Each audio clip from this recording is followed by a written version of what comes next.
dag.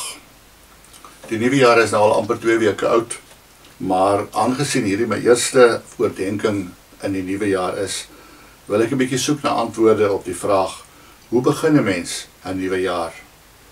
In Filippense 2 vers 5 tot 7 sê Paulus: dieselfde gesindheid moet in julle wees, wat daar ook in Christus Jesus was.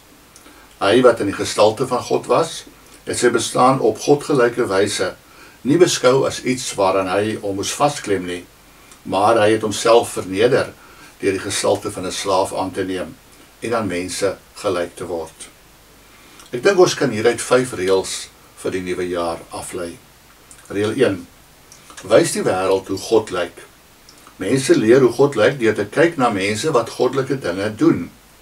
Jy hoef nie volmaak te wees nie, maar jy kan deur jou lewe iets van God se aard uitstraal.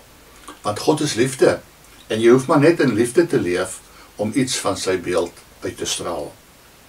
Reël 2: wees dankbaar vir die lewe wat God jou geskenk het. Die grootste kompliment wat jy aan die gewer van 'n geskenk kan maak, is om die geskenk ten volle te geniet. Jy is dus aan jou Skepper verskuldig om so gelukkig te wees as wat jy kan, sonder om jou te belas met onnodige skuldgevoelens en verwyte. Die lewe is meer as 'n eksamen waarin jy moet bewys hoe goed of hoe slim jy is. Dis 'n avontuur met laagtepunte, hoogtepunte en gelyktes, maar altyd 'n onvergelyklike ervaring.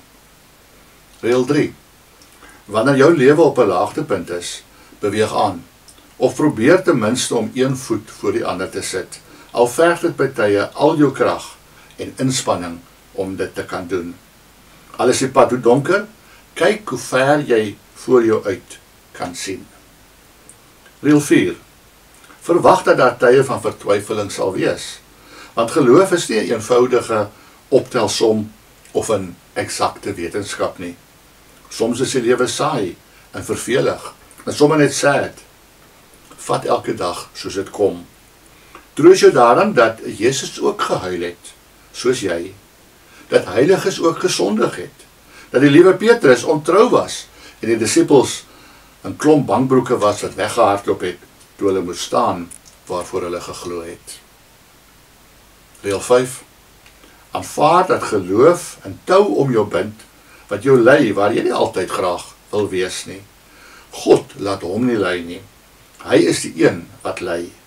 Vertrou maar net en volg hom, al weet jy nie altyd waarheen of waarom hy jou op sekere paaie lei nie.